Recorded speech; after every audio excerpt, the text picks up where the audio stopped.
نحمده ونصلي على رسوله الكريم أما بعد فأعوذ بالله من الشيطان الرجيم بسم الله الرحمن الرحيم هل يستوي الذين يعلمون والذين لا يعلمون صدق الله العلي العظيم আল্লাহ সুবহানাহু ওয়া তাআলার দরবারে লাখ কোটি শুকরিয়া যে মহান রব্বুল আলামিন আমাকে আপনাকে মানুষ রূপে সৃষ্টি করেছেন। এটা অনেক বড় শুকরিয়া রব্বুল আলামিনের দরবারে। মানুষ নামের দেহের মধ্যে আমার আপনার প্রাণটাকে আল্লাহ তাআলা ফুঁকে দিয়েছেন। হতে পারতো মহান রব্বুল আলামিন আমাকে আপনাকে কোন হায়াওয়ান নামক দেহের মধ্যে কোন কুকুর, হিংস্র প্রাণী, নিকৃষ্ট প্রাণীর মধ্যে আমার আপনার রূহটা ফুঁকে দিতে, কিন্তু মহান রব্বুল আলামিন বিনা দরখাস্তে বড়ই ভালোবাসিয়া মেহেরবানি করিয়া আমাকে আপনাকে বন্ধু মানুষ নামের দেহের মধ্যে আমার আপনার রূহটা ফুঁকে দিয়েছেন। অনেক বড় শুকরিয়া। মহান রব্বুল আলামিন আমাদেরকে কিভাবে সৃষ্টি করেছেন? মহান রব্বুল আলামিন আমাদেরকে বলেন খুলিকাল ইনসানু দাঈফা, মানুষকে দুর্বল করে সৃষ্টি করা হয়েছে। এতই দুর্বল করে আমাকে আপনাকে সৃষ্টি করা হয়েছে যে দেখুন, আমি আপনি যখন ভূমিষ্ঠ হই, ভূমিষ্ঠ হওয়ার পরে আমরা কান্নাকাটি করতে জানি, আর কিছু জানি না। আমার আপনার মাতা যদি আমাকে আপনাকে দুগ্ধ পান না করান, আমাদের ক্ষমতা নাই কিছু খাওয়ার, কি খাইতে হবে সেইটা পর্যন্ত জ্ঞান আমাদের নাই, শক্তি সামর্থ্য নাই। কিন্তু পক্ষান্তরে মহান রব্বুল আলামিন ছোট্ট একটা প্রাণী, একটা মুরগির থেকে ডিম থেকে যখন একটা বাচ্চা বের হয়, বাচ্চা বের হতে না হতেই তার মা যে খাবার খায়, মুরগির বাচ্চাটাও সেই খাবার খাওয়ার জন্য সে সক্ষম। তার মায়ের খাবার সে খাইতে সক্ষম, তার মায়ের সাথে চলতে সক্ষম। আর আমি আপনি আমার আপনার অভিভাবকের সঙ্গে মায়ের খাবার খাইতে সক্ষম হই না। সঙ্গে সঙ্গে আমাদেরকে ওয়েট করতে হয়, কয়েক বছর ওয়েট করতে হয়, হাঁটার জন্য 1.5-2 বছর এরকম ভাবে ওয়েট করতে হয়। কিন্তু এত দুর্বল করে আমাকে আপনাকে সৃষ্টি করেছেন। তারপরে আবার আল্লাহ রাব্বুল আলামিন বলেন লাকাদ খালাকনাল ইনসানা ফি আহসানি তাকওয়িম, আমি মানুষকে রব্বুল আলামিন অবশ্যই মানুষকে কি করেছেন? আমাকে আপনাকে উত্তম রূপে সৃষ্টি করেছেন, সুন্দর আকৃতিতে সৃষ্টি করেছেন। শুধু সুন্দর আকৃতি সৃষ্টি করেন নাই, মহান রব্বুল আলামিন আমাদেরকে শ্রেষ্ঠত্ব এতই শ্রেষ্ঠত্ব দান করছেন। কিন্তু শ্রেষ্ঠত্ব দান করার পর আবার বলছেন যে মানুষ শুধু জন্মগত হলেই কি হবে না, মানুষ হয় না। যারা মানুষের সিফাত গুণ থেকে কি হয়, বাহির হয়, গুণের মধ্যে গুণান্বিত না হয় মানুষ, তো সে মানুষ আর মানুষ থাকে না, সে হায়াওয়ানে পরিণত হয়। রব্বুল আলামিন তাদেরকে বলেন উলাইকা কাল আনআম বাল হুম আদল, তারা চতুষ্পদ জানোয়ারের মতো, বরং চতুষ্পদ জানোয়ার থেকে আরো নিকৃষ্ট রব্বুল আলামিন বলে। তো মানুষ নামের দেহ নিয়ে জন্মগ্রহণ করলেই মানুষ হওয়া যায় না। মানুষ হওয়ার জন্য কিছু গুণ অর্জন করতে হয়। সুমানুষ হওয়ার জন্য এই গুণ অর্জন করতে হলে আমাদের কি প্রয়োজন? শিক্ষা। আল্লাহ রাব্বুল আলামিন বলেন হাল ইয়াস্তাউল্লাযীনা ইয়ালামুনা ওয়াল্লাযীনা লা ইয়ালামুন, যারা জানে আর যারা জানে না তারা কখনোই সমান হইতে পারে না। আর এই জানার জন্য আমার আপনার শিক্ষা গ্রহণ করার প্রয়োজন। আর এই শিক্ষা গ্রহণ করার জন্য মেধার প্রয়োজন, স্মৃতিশক্তি প্রয়োজন। মহান রব্বুল আলামিন আমাকে আপনাকে সৃষ্টি করেছেন, স্মৃতিশক্তি দিয়েছেন, কিন্তু আমরা নিজেদের উপর অনেকটা দুর্বল, হীনমন্যতায় ভুগি যে আমার ব্রেন নেই, আমার স্মৃতিশক্তি কম, আমি এটা পারবো না, আমার দ্বারা সম্ভব নয়।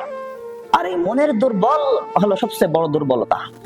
যে ব্যক্তি নিজের মনের কাছে দুর্বল থাকে, সে তার মাকসাদে, গন্তব্যে কখনো পৌঁছাইতে পারে না। মনের শক্তি সবচেয়ে বড় শক্তি।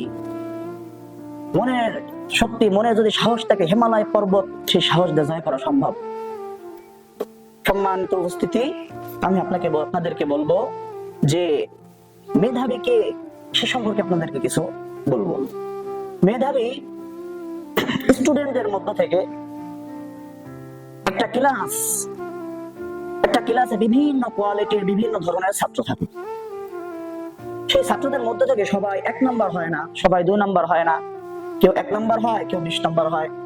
তো যে লাস্ট থাকে সে নিজেকে কিভাবে, বিশেষ করে সে নিজেকে দুর্বল, মেধাহীনই ভাবে। কিন্তু মহান রব্বুল আলামিন এটা ভাবার কোনো সুযোগ দেন নাই। কারণ মহান রব্বুল আলামিন আমাকে আপনাকে সৃষ্টি করেছেন, প্রত্যেকটা ব্যক্তির মধ্যে কিছু না কিছু প্রতিভা দিয়ে রেখেছেন।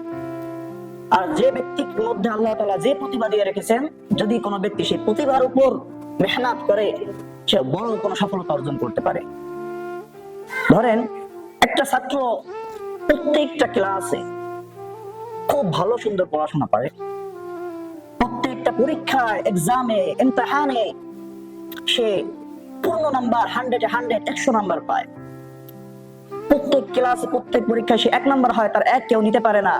সে কি শুধু একা মেধাবী? আর কেউ কি মেধাবী নয়? নো, শুধুমাত্র সে মেধাবী নয়, তার যোগ্যতা মহান রব্বুল আলামিন তাকে পরীক্ষায় নাম্বার 100 নাম্বার, পরীক্ষায় 100 পাওয়ার যোগ্যতা ঠিক দিয়েছেন, কিন্তু তাকে কিভাবে একটা রাস্তা পার হইতে হবে হতে পারে সেই যোগ্যতা তার নাই।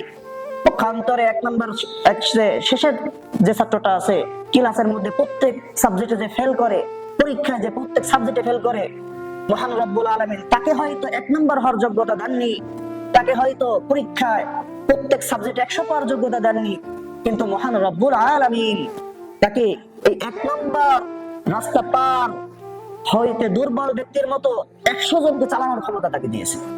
অতএব নিজেকে কখনো দুর্বল ভাবার কোনো অবকাশ নেই। নিজের মধ্যে লক্ষ্য করো বন্ধু, দেখো তোমার মধ্যে মহান রব্বুল আলামিন কি প্রতিভা দিয়েছেন। মনে করো তুমি মাদ্রাসায় পড়ো, তুমি হেফজ করছো, নিজের প্রতি নিজে ধারণা নাও তুমি কতটুকু পারো, কতটুকু পারতেছো, মেহনত করো, মনোযোগের সাথে মেহনত করো, যতটা পারবে তত বেশি টার্গেট নাও, ইনশাআল্লাহ তুমি যা বিগত দিনে করছো তার চেয়ে বেশি পারবে। এরপরে যারা মাওলানা পড়তেছো অথবা যারা জেনারেল লাইনে লেখাপড়া করো, তাদেরকে বলবো তোমরা নিজের মধ্যে ভাবো, তোমার দেখো তোমার মধ্যে কি প্রতিভা রব্বুল আলামিন দিয়েছেন, যে তোমার মন, দিল, দিমাগ কোন দিকে খাটে, তুমি কি নিয়ে পড়তে চাও। জেনারেল লাইনে যেমন ভাবে কি আছে, সায়েন্স, আর্টস, কমার্স আছে, এগুলোর মাধ্যমে তারা নিজেদেরকে নিজের গন্তব্য বেছে নেওয়া হয়। ঠিক তেমনি ভাবে আমি মাদ্রাসার ছাত্রদেরকে বলবো, তোমরা নিজের মধ্যে দেখো কি প্রতিভা আছে। তোমার মধ্যে যদি ইলমের লাইনে মেধার দিক থেকে আল্লাহ তাআলা প্রতিভা দিয়ে থাকেন, তুমি ইলমের লাইনে মেহনত করো, তুমি মুফাসসির কোরআন, উলুমুল হাদিস এসব নিয়ে লেখাপড়া করতে পারো। যদি তোমার এদিকে না হয়, তাহলে তুমি প্রাথমিক যে ইলমগুলো আছে, ইলমুল হাল যেটাকে বলা হয়, যেটা শিক্ষা করা সবার জন্য ফরজ, ততটুকু পরিমাণ ইলম শিক্ষা করে তোমার প্রতিভা যদি অন্য দিকে যায়, দুনিয়াবি লাইনে যদি তোমার প্রতিভা থাকে, যেমন ইলেকট্রিক বিষয় আছে, কম্পিউটারিক বিষয়, এসব যে বিষয়গুলো আছে, ইঞ্জিনিয়ারিং বিষয়, এসব বিষয়ে যদি তোমার প্রতিভা এদিকে থাকে, দিল দিমাগ এদিকে অগ্রসর হয়, তাহলে তুমি ওদিকে মেহনত করো। তোমার দিল দিমাগ যদি ওদিকে থাকে আর সুপরামর্শে কোন একজন জ্ঞানী যোগ্য ব্যক্তির পরামর্শে তুমি যদি ওদিকে আগাইতে পারো, অবশ্যই তুমি তোমার গন্তব্যে মাকসাদে পৌঁছাবে এবং তুমি একটা সফল ব্যক্তি হিসেবে গণ্য হবে, জাতির কাছে তুমি একটা সফল মানুষ হিসেবে পরিচিতি লাভ করবে।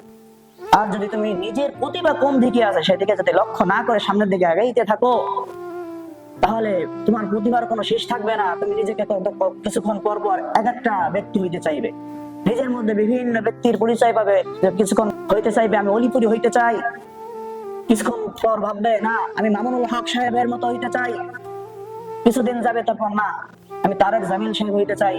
এরকম ভাবে বিভিন্ন জিনিস হওয়ার পরে শেষ পর্যায়ে তুমি হবা জগা খেচড়ি, তুমি কিছুই হইতে পারবা না। সব দিকে প্রতিভা নিয়ে আগাইলে তেমন কিছু হওয়া যায় না, কিন্তু যদি যে কোনো একটা প্রতিভাবে কাজে লাগিয়ে তুমি যদি গন্তব্যে পৌঁছাইতে পারো, একটা দিকে মাহের হও, দক্ষ হও, যোগ্য সম্পন্ন হও, জাতি তোমার দিকে তাকিয়ে থাকবে, জাতি তোমাকে আহ্বান করবে, তোমার থেকে জাতি শিক্ষা গ্রহণ করবে, তোমার কর্ম নিয়ে কোনো চিন্তা করা লাগবে না। অতএব আমি সবাইকে বলবো যে যারা স্টাডি করে, স্টুডেন্ট বিশেষ করে সমস্ত স্টুডেন্টকে আমি এই বিষয়ে অবগত করতে চাই যে তোমরা প্রত্যেকেই লেখাপড়া করছো, আলহামদুলিল্লাহ। লেখাপড়ার সাথে নিজের প্রতিভাটা কি আছে সেটা যাচাই করো, বাছাই করো।